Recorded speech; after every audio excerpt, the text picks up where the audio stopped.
जब हमने इन क्लब्स के बारे में पढ़ा तो हमें ये लगा कि ज़रा इसकी हिस्ट्री के बारे में भी जाने कि ये बर्लिन में ही क्यों खुले ऐसे एक्सट्रीम क्लब्स।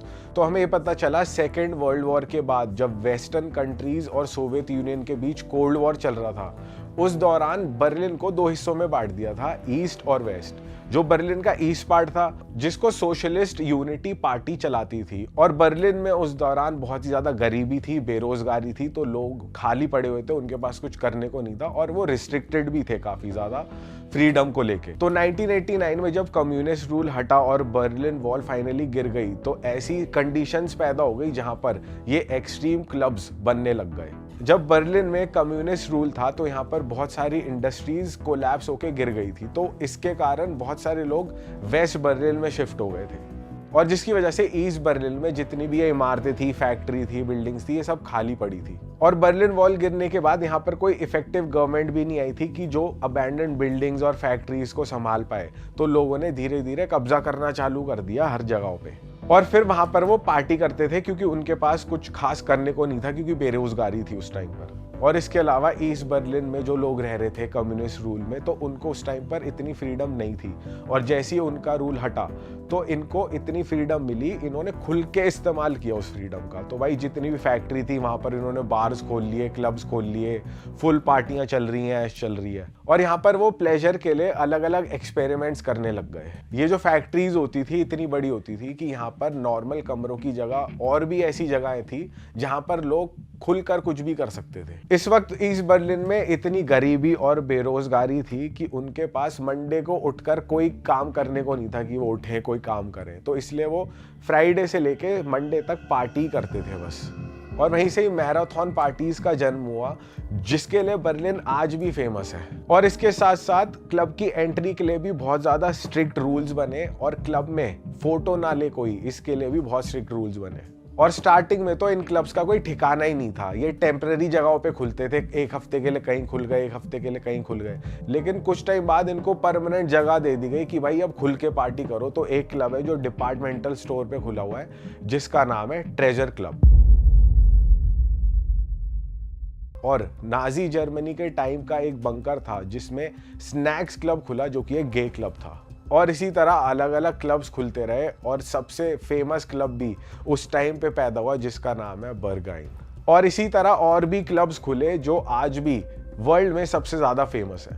भाई जिस लेवल का फ्रीडम इन क्लब्स को यूनिक और आइकॉनिक बनाता है, उसी वजह से ये क्लब्स बहुत ज्यादा कंट्रोवर्सी में भी घिरे रहते हैं। इन क्लब्स को एक कल्चरल इंस्टीट्यूशन का दर्जा मिला हुआ है, जिसकी वजह से ये क्लब्स प्रोटेक्टेड हैं। भाई ये क्लब्स क्लेम तो करते हैं कि ये पूरी तरीके से सेफ है, लेकिन जो क्रिटिक्स हैं, जो कुछ ऑफिशियल्स हैं, वो ये बताते हैं कि ये विमेन के लिए अनसेफ भी हैं क्लब्स। ऐसा कहते हैं कि पहले तो कम लोग आते थे बर्लिन के इन क्लब्स में, लेकिन कोविड के बाद और इंटरनेट के आने के बाद जब इन क्लब्स के बारे में बातें बाहर निकल के आने लगी, इन क्लब्स का क्रेज और बढ़ने लगा, साथ ही साथ फुटफॉल भी बढ़ने लगा इन क्लब्स में, तो विमेन के खिलाफ सेक्सुअल असॉल्ट होने के चांसेस और रिस्क और ज़्यादा बढ़ गए। और क्योंकि यहाँ पे ड्रग्स और अल्कोहल भी खुले में होता है, तो बाउंड्रीज क्रॉस होने की पॉसिबिलिटीज़ भी बढ़ जाती हैं। ऐसा भी कहा जाता है कि सितंबर 2024 में किटकैट क्लब में वॉशरूम में एक महिला को सेक्सुअली असॉल्ट किया गया, और जब उसने कंप्लेन की तो जो आरोपी था उसको क्लब के बाहर भी फेंका बाउंसर्स ने, पुलिस भी आई और उसके खिलाफ केस भी हुआ। बट पब्लिकली किटकैट क्लब ने इसको 1 साल बाद एक्सेप्ट किया कि हाँ ऐसी कोई घटना भी हुई थी। इसी तरह बर्गाइन क्लब पे भी बहुत क्वेश्चंस उठे उनकी ड्रग पॉलिसी को लेकर। यहाँ पर कई लोगों की मौत हो चुकी है ड्रग्स की ओवरडोज से। जून 2017 में बर्गाइन में एक 30 साल के अमेरिकन लड़की की ड्रग्स ओवरडोज से मौत हो गई। इसी तरह 2019 में भी एक ही रात में 3 लोगों की ड्रग्स ओवरडोज से बर्गाइन क्लब में ही मौत हुई। 2022 में बर्गाइन में एक नीडल स्पाइकिंग का केस सामने आया, जिसमें यह हुआ था कि कई लोगों को बिना उनकी परमिशन के नीडल से कुछ ऐसे ड्रग्स इंजेक्ट कर दिए गए जो पता नहीं कैसे थे और क्या था उनमें, पर वो हुआ उनकी बिना परमिशन के था। तो ये भाई बहुत ही रिस्की चीज़ है। ऐसे केसेस जब आने लगे तो जो बर्लिन की राइट विंग पार्टी है AFD, उन्होंने डिमांड करा 2018 में कि बर्गाइन क्लब के लाइसेंस को ही रद्द किया जाए और वहाँ पे जो बंद कमरे में अंधेरे में सेक्सुअल एक्टिविटी भी हो रही है उनको भी कम किया जाए। लेकिन ऐसा कुछ हुआ नहीं। ये क्लब्स अभी भी सक्सेसफुली रन कर रहे हैं और इनकी हाइप टाइम के साथ साथ बढ़ी रही है। भाई लेकिन अब कहानी में एक थोड़ा सा ट्विस्ट आ रहा है। बर्लिन की जो नाइट लाइफ है, जो यूनिकनेस है, जो डार्क क्लबिंग कल्चर बर्लिन का है ना, वो डेड होता जा रहा है भाई। ऐसा सुनने में आ रहा है 2025 में ही, लास्ट ईयर, दो बहुत ही फेमस क्लब्स बर्लिन के, वाटरगेट और शवूल्स, ये दोनों क्लब्स बंद हो गए हैं। और बर्लिन क्लब कमीशन ये कह रहा है कि अगले साल तक, मतलब 2026 और 27 में मिलाकर 46% क्लब्स अपने ऑपरेशंस बंद करने की सोच रहे हैं। जब हम इसके बारे में पढ़ रहे थे कि भाई बर्लिन एक टाइम पे इतनी पीक पे हुआ करता था नाइट लाइफ के मामले में, और अब वहाँ के क्लब्स ही बंद हो रहे हैं, तो हमें दो मेजर रीज़न समझ में आए। एक, जब ये क्लब्स बनने शुरू हुए थे, ऑपरेट होने शुरू हुए थे, तो ये खाली बिल्डिंग्स में, बंकर्स में बनने शुरू हुए थे, जिसकी वजह से इनको ना के बराबर रेंट देना पड़ता था या बहुत कम रेंट देना पड़ता था। पर अब पिछले 2 डेकेड में बहुत ज़्यादा डेवलपमेंट हुई है बर्लिन में, जिसकी वजह से ऑब्वियसली इनके रेंट भी बढ़ गए हैं, कॉस्ट ऑफ ऑपरेशंस बढ़ गए, जिसकी वजह से इन्हें अपनी ड्रिंक्स के प्राइसेस, एंट्री चार्जेस, ये सब बढ़ाना पड़ा, जो बहुत लोगों के लिए अफोर्ड कर पाना मुश्किल हो रहा था क्योंकि कॉस्ट ऑफ लिविंग भी बढ़ गई थी। और दूसरा मेजर रीज़न है रियल एस्टेट डेवलपमेंट। तो बहुत सारे रियल एस्टेट एजेंट्स हैं जो इन बिल्डिंग्स को, इन खंडरों को, इन क्लब वाली जगहों को ज़्यादा रेंट पे एक्वायर करने को तैयार हैं और वहाँ कुछ बेटर और अच्छा बनाने के लिए तैयार हैं। एक और मेजर रीज़न ये भी सुनने में आया कि भाई जेन ज़ी जो है ना, उन्हें आउटडोर म्यूजिक फेस्टिवल ज़्यादा पसंद आने लगे हैं। वो ऐसे एग्जॉटिक क्लब्स में पार्टी करना नहीं पसंद करते जहाँ पे कैमराज ले जाना अलाउड नहीं है। ये जो जनरेशन है, इन्हें पार्टी करना कम और दिखावा करना ज़्यादा पसंद है। इन्हें ऐसी जगह पसंद है जहाँ पे तुम 2-4 फोटोज़, 2-4 स्टोरी तो डाल पाओ, पर इन क्लब्स में तो कैमरा ही अलाउड नहीं है, जिसकी वजह से क्राउड जो है वो बहुत ज़्यादा कम हो गया है ऐसे क्लब्स में। ऐसा कहा जा रहा है इन क्लब्स के जो प्रॉफिट है, जो सेल है, वो 55% तक कम हो गए हैं। और बहुत सारे, मतलब 2/3 क्लब्स ऐसे हैं जिन्होंने ये कहा है कि भाई हमारा तो प्रॉफिट ही नहीं हो रहा, हम तो नुकसान में चल रहे हैं। तो कुल मिला के सीन ये है कि जो ये एग्जॉटिक वाले क्लब्स, जो ऐसे यूनिक क्लब्स हैं, इनकी मार्केट कम होती जा रही है, लोग कम प्रेफर कर रहे हैं यहाँ पर जाना। तो ऐसा कहा जा रहा है कि बर्लिन के क्लबिंग सीन में एक बार फिर से रेवोल्यूशन आएगी, म्यूज़िक टेस्ट भी चेंज होगा और ये जो एग्जॉटिक वाले क्लब्स हैं ये ज़्यादा दिन सर्वाइव नहीं कर पाएंगे।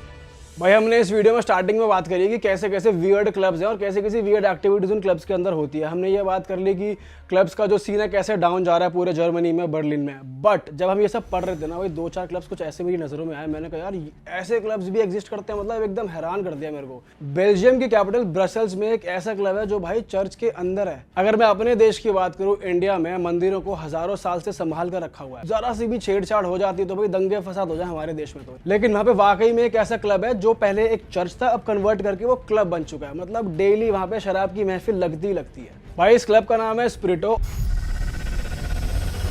और अगर मैं चर्च की बात करूँ तो जिस चर्च में ये बना है वो चर्च 1874 में बना गया था और अब ये पूरा कन्वर्ट कर दिया गया क्लब में। यहाँ पे लोग डेली आते हैं और नाच गाना करते हैं। चर्च जो पूरा कन्वर्ट हो गया क्लब में, ये एकदम लीगल है। और जो हमने स्टार्टिंग में बात की थी ना कि कुछ क्लब्स है जहाँ पे लोग वियर्ड कपड़े और अजीब से कपड़े पहन कर आते हैं, यहाँ पर भी भाई लोग चटक मटक बनकर ही आते हैं। भाई एक और अजीबोगरीब बार आता है स्विट्जरलैंड में, जिसका नाम है HR जिंजर बार।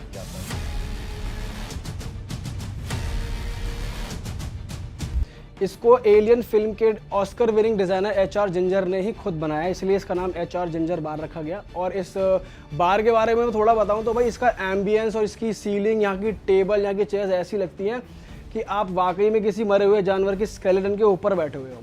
मतलब ऐसा लगता है कि ये बार या फिर ये कैफे नहीं है, ये एक हॉरर मूवी का सेट है भाई। मतलब तुम मानोगे नहीं, यहाँ पर बैठकर जेन्युइनली ऐसा लगता है कि आप किसी राक्षस या किसी एलियन के पेट में बैठे हो। और इसीलिए इस HR जिंजर बार को द स्केलेटन बार भी कहा जाता है। भाई एक और चटक बार आता है लंदन में, जिसका नाम है एल्कोट्राज बार।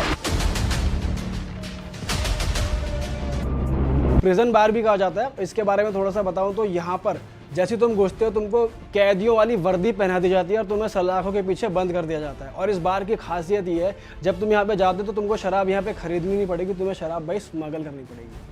भाई इसके बाद आएंगे असली एक्टर्स जो कि जेलर बनते हैं और तुम्हारे ऊपर चिल्लाते हैं और तुमको तरह तरह की पनिशमेंट्स भी देते हैं।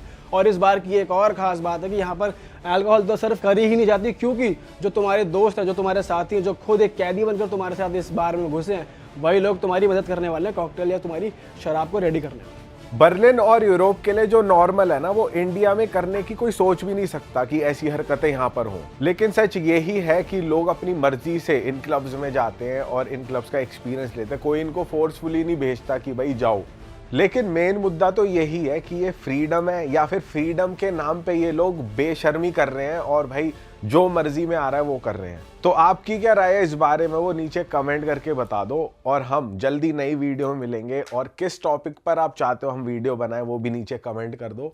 और जो लोग हमें बिना सब्सक्राइब करे देख रहे हैं यार, मैं उन्हें यही कहना चाहूँगा कि तुम सब्सक्राइब नहीं कर रहे हो तो सब्सक्राइब कर दो यार, तुम्हारे भाइयों को भी मोटिवेशन मिलती है वीडियोज़ बनाने की और आपको एंटरटेन करने की। तो मिलते हैं अगली वीडियो में, टिल देन बाय बाय।